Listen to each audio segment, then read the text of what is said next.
Hey everybody, welcome back to Jay's Fifth Down, the NFL podcast. I'm your host, Jay and Gay, back with more NFL action here on Jay's Fifth Down. But please make sure you guys like, subscribe, comment, share. You know the drill. Lots of stuff to get into today. NFL free agency still going on. Had a lot of moves over the last week or two. Most notably today, the Atlanta Falcons traded Matt Ryan to the Indianapolis Colts for a 2022 third-round pick. Ryan spent 14 seasons in Atlanta. Obviously won the NFL MVP in 2016, the year to.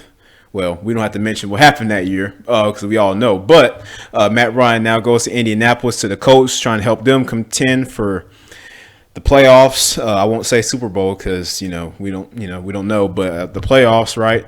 They're just trying to make the playoffs. They missed it last year because they sent Carson Wentz to the Washington football team, so the Colts were in need of a quarterback, and they get one in Ryan, veteran and a guy that's been around the block, right, a couple of times. So good trade for Indianapolis, I guess. You guys can let me know your thoughts about it in the comment section, what you think about the move.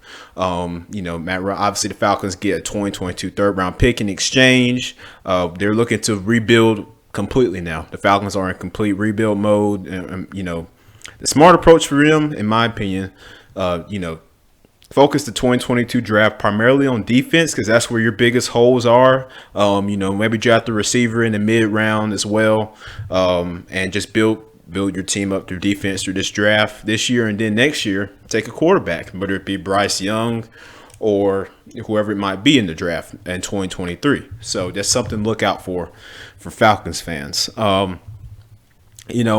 It's been a time coming. The Falcons have been talking about this. Obviously, they were part of the big Deshaun Watson saga the last couple of days, along with the Saints, the Panthers, the Browns, some other teams. And Deshaun Watson ended up choosing the Cleveland Browns. Surprisingly, he's going there on a 4-year, $230 million deal, fully guaranteed. So all of that money is guaranteed to Deshaun Watson. That is huge.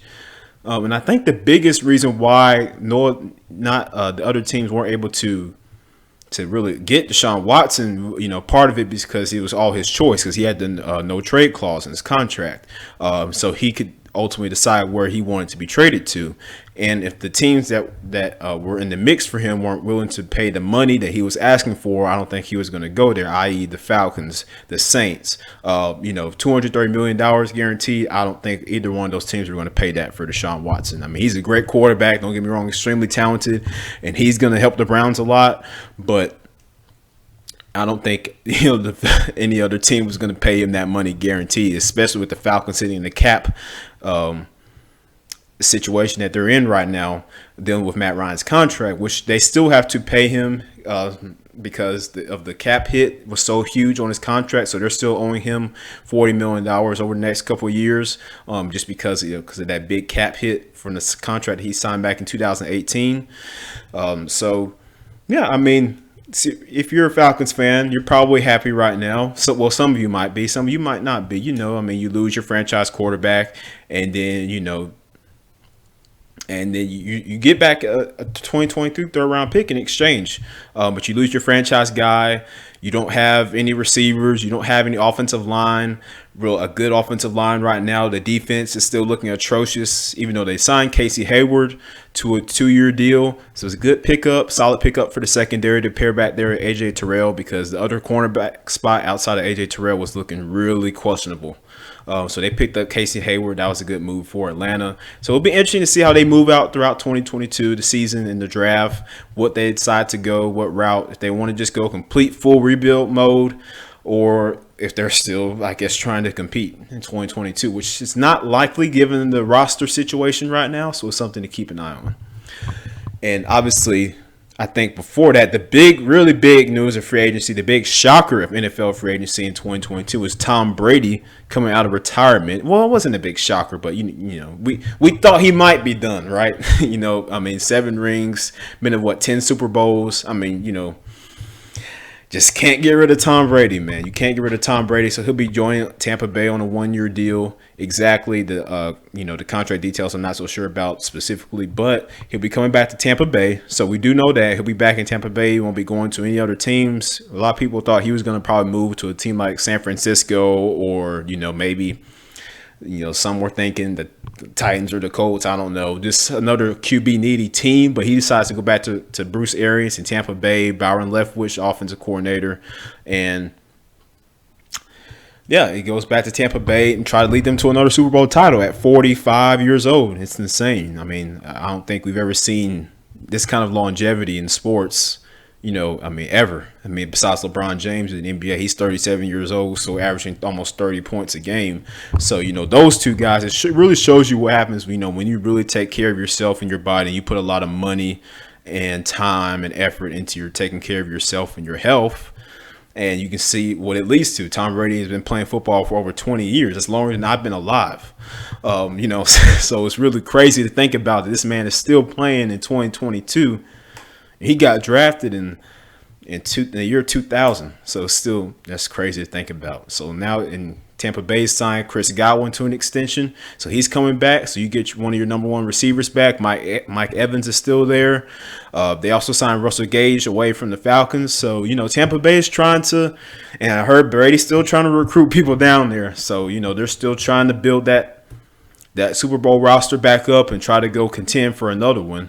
The NFC is really starting to decline a little bit, I think. Obviously, because Brady is back, so you still got the Bucs who are going to be contending for a title, right, or the playoffs at the very least. The Rams got Matthew Stafford back on an extension.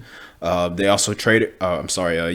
They signed Allen Robinson, former Chicago Bears and Jacksonville Jaguars wide receiver, to I think it was a 4-year, $30 or $40 million deal. So they got Allen Robinson in there, and they probably might bring back Odell Beckham. So you got Cooper Kupp, Allen Robinson, possibly OBJ to add to that receiving core. So the Rams are still going to be in contention as well for 2023. 2022. And, the defense still with Aaron Donald, Jalen Ramsey in the back end. So they're still going to be looking to compete and defend their Super Bowl title. So really, but the AFC West specifically is the one division I think that's really going to be loaded this year. Because you look at the Los Angeles Chargers, they got Khalil Mack, star pass rusher in the trade, and they signed J.C. Jackson, the former New England Patriots cornerback, one of the best corners in the league this year with Jalen Ramsey, A.J. Terrell, with those group of guys. So he's going to the Chargers as well. And the Chargers already had a good team. They were just the defense was what was really hurting them the past couple of years, especially since they drafted Justin Herbert. The offense is coming up, it's looking better. Justin Herbert is still trying to learn Brandon Staley's offensive system, what he wants to implement it there. Austin Eckler, great back. They still got good receivers, Keenan Allen, Mike Williams. They're still the Chargers are still in that middle ground. I think they're really a good defensive way from getting into the playoffs. So it'll be interesting to see how that happens with the Chargers out west. And then you shift to the Raiders, The Raiders, they just traded for Devontae Adams the other night. So Adams is going to go there, and once he gets there, they're going to sign him to, I think it was a 4-year, $128 million deal. Now, that's a lot of money. That's quarterback money that you're giving to a receiver. I'm not saying that Devontae Adams is not worth that deal because he's one of the best receivers in the league, if not the best. That's a debatable topic that we won't get into on this episode, but we'll save for future episodes. But Devontae Adams is one of the best receivers to ever do it in this league, and now he gets to go to the AFC West with Derek Carr to the Las Vegas Raiders and add to that offense, that building offense that's coming up. Josh Jacobs, their star running back, he's getting on the mend. He's been a little injury prone his first couple years in the league, but they still believe he's going to be a great back for them. Derek Carr, obviously franchise quarterback, and they're still looking for more out of him. He did get the Raiders to the playoffs this past season. Of course, they lost to the Bengals, right? To the Cincinnati Bengals in the playoffs, but they got there. So they're still looking for that next step. Again, the Raiders, much like the Chargers, are still a really good defense away, maybe a couple more pieces away from an actual contending team in the NFL playoffs. So it's interesting to keep an eye out on the AFC West. And really the biggest move out there in the AFC West that happened really before free agency kind of kicked off officially was Russell Wilson. Everybody, was kind of shocked with that news that he was traded to the Denver Broncos. So now you got the Broncos who are going to be competing as well, because you look at their team, also a quarterback away. A lot of teams in the NFL, are not as bad as people think. They're really just a quarterback away. They got a good solid roster, good solid defense. Good pass rusher on defense or two, solid corners in the secondary, good linebackers, right?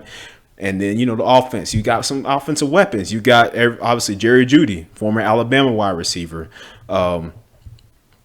Cortland Sutton, you got him. He's starting to come up and emerge as a receiver as well.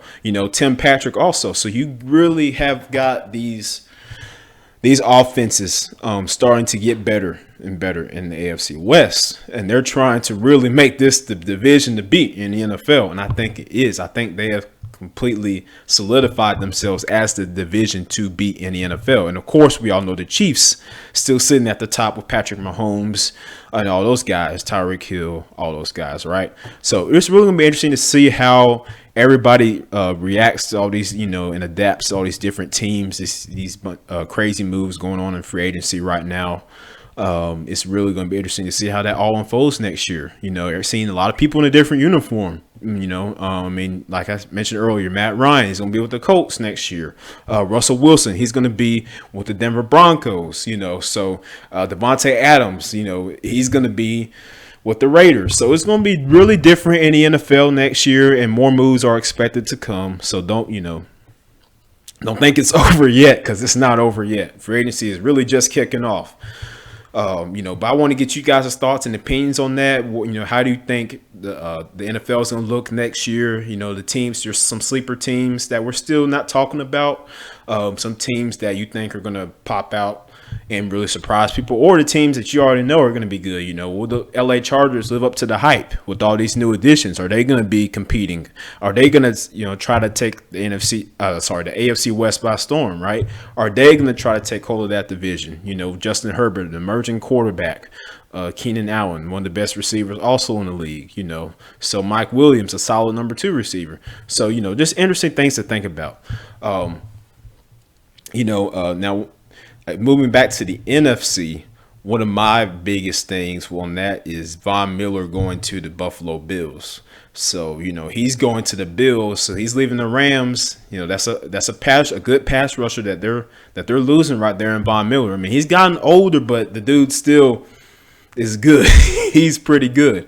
Got himself another Super Bowl with the Rams this past year. Was crucial those last couple games of the season for them as they would end up winning the Super Bowl. He was part of that good pass rush with Leonard Floyd, Aaron Donald, and they got back there and got to the quarterback, so it really shows you how important deep defense is. The old mantra is defense wins championships, right? We've all heard that before. Everybody that's played football or any other sport, that the coaches always tell you defense wins championships, and it is true. It's a cliche, but it's true, and it's something that it's really proved true in the NFL the last couple of years. You look at the past couple of teams with the defenses that made good plays. The Rams, the Bucks, their defense harassed Patrick Mahomes that whole Super Bowl, right? In Super Bowl 55. So just something to keep an eye out for as we move along in the offseason and into the draft. A lot of teams still, the draft's not a QB heavy class. It's more of a defensive class, wide receiver kind of class this year in 2022. A couple names stand out. Kayvon Thibodeau from Oregon, really good pass rusher, something that a lot of teams need, including the Atlanta Falcons. So be on the lookout for that. For a lot of these teams to look after these pass rushers and wide receivers, as they're really lacking in that department as well. It's really going to be interesting to see what happens with a lot of these quarterbacks and how they're going to fit on their new teams. I think especially Baker Mayfield, Where's he going to end up? Because the Browns end up trading for Deshaun Watson, as I mentioned earlier. He ends up going there on a 4-year, $230 million deal. All that is guaranteed money. That is guaranteed money. So every penny of it Deshaun Watson is going to get. Now, he might be suspended for a couple of games next year because of course of the allegations with the legal situations, but you're still getting one of the best young QBs in the league, and he's only 26 years old, so and obviously, as I mentioned earlier, the other teams that were involved with him in the mix trying to get him were not willing to pay that money that he and his camp were asking for. But the Browns said they will. They say, hey man, we'll pay you the money you want. We'll give you the 4 years. We'll give you the $230 million guaranteed. Just come here, man, and make plays. Win ball games, win Super Bowls. That's what the Browns wanted. So they put all their chips in on Deshaun Watson, and they got him here. And the Texans have gotten a lot of draft picks from that trade as well. So they're going to go into full rebuild mode. Also. So it's something to keep an eye out on. Where is Baker Mayfield going to end up? It's a lot of questions going on with him, where he might get traded to, or does he going to sit out? Or you would think the Browns would trade him, because earlier when they were rumored to be in the mix for Deshaun Watson, Baker went to social media, posted the whole thing, talking about he thanked the city of Cleveland for everything, and all that type of stuff, right? Because the Browns didn't tell him they were trying to trade for Deshaun Watson at the time.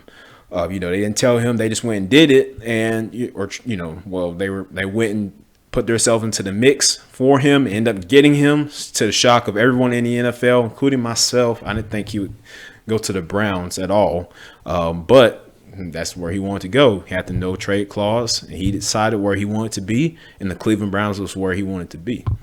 So it's going to be interesting. I think 2022 is going to bring a lot of excitement with all these big offenses that we're going to have, like Denver with Russell Wilson and those group of guys out there. Obviously, the Raiders with Devontae Adams, and they still got Darren Waller as well, the tight end. He's really good, one of the best tight ends in the league. It's Hunter Renfrow is still a good receiver, solid third down receiver you can still count on out of the slot. So it's really going to be interesting to see how this season is going to unfold.